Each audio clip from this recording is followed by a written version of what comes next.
પ્રધાનમંત્રી નરેન્દ્ર મોદી એક દિવસ માટે ગુજરાતના પ્રવાસે આવ્યા છે। આ દરમિયાન પીએમ મોદી રાજકોટની મુલાકાતે પીએમ મોદી રાજકોટના પ્રવાસ દરમિયાન ગાંધી મ્યુઝિયમનું લોકાર્પણ કરનાર છે। આ મ્યુઝિયમમાં 40 જેટલા રૂમ, જેમાં 11 રૂમમાં ગાંધીજીએ ચલાવેલી સત્યાગ્રહની ઝાંખી પણ જોવા મળશે। આ દરમિયાન 20 મિનિટના 3D શોનું પણ ખાસ આયોજન કરવામાં આવ્યું છે। આ ઉપરાંત PM Modi highway project phase 2 અને પ્રધાનમંત્રી આવાસ યોજનાનું પણ લોકાર્પણ કરશે।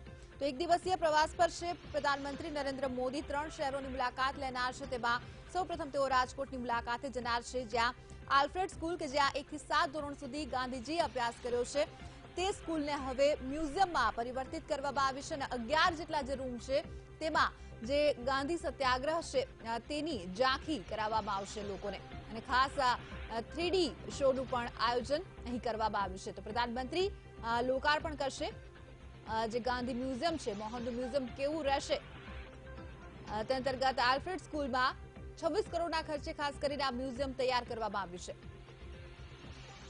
કુલ 11 જેટલા જે રૂમ છે, કુલ 40 રૂમ, 2 મોટા હોલ, જેમાંથી 11 રૂમમાં સત્યાગ્રહની જે ઝાંખી છે તે કરવામાં આવશે।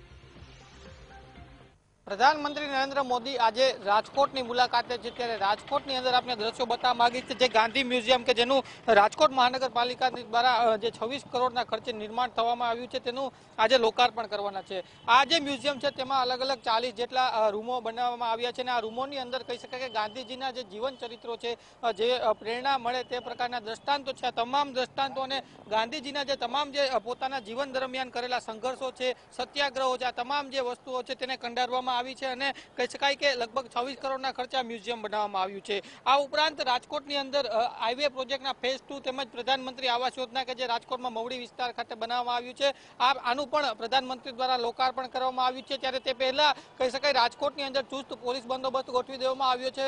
સ્થાનિક પોલીસ હોય, એસપી કચેરીના અન્ય પોલીસ જવાનો હોય, જે એસઆરપીની ટીમ હોય, એસપીજીની ટીમ હોય, આ તમામને ખડે પગે રાખવામાં આવ્યા છે, અને આજે સાંજે 5 વાગ્યા બાદ કહી શકાય પ્રધાનમંત્રી છે તે રાજકોટની અંદર આવશે, અને કહી શકાય કે એક ઐતિહાસિક કહી શકાય વિશ્વસ્તરીય નોંધ લઈ શકાય પ્રકારના મ્યુઝિયમનું લોકાર્પણ કરશે। કેમેરા પર્સન નીરવ રાજ્યગુરુ સાથે ગૌતમ બેડા, વીટીવી, રાજકોટ।